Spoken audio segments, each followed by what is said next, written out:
5 скрити симптома, че тялото ти може да има инсулинова резистентност или някакви проблеми с хормоните. Първият най-често срещания симптом, това е желанието за сладко. Но не кога да е.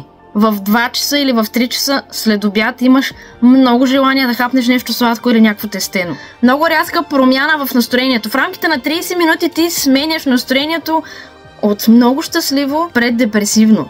Това не означава, че си луда, това означава, че имаш някакъв хормонален проблем. Затруднено отслабване, въпреки че се стараеш.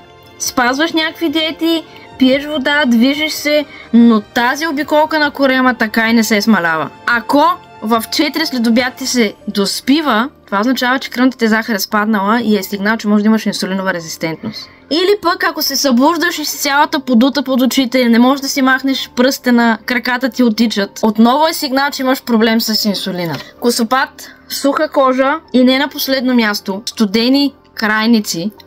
Дори когато е топло, когато е лято, краката и ръцете са ти винаги студени. Или пък имаш акне по брадичката или прекалено окосмяване. Това е сигнал, че определено имаш проблем с хормоните. Ако се препозна поне от 2 от тези симптоми, които ги имаш, то коментирай видеото с и аз, за да мога да ти покажа първите стъпки как да се справиш с тези проблеми, за да не отидеш в фазата на инсулинова резистентност или пък диабетно състояние.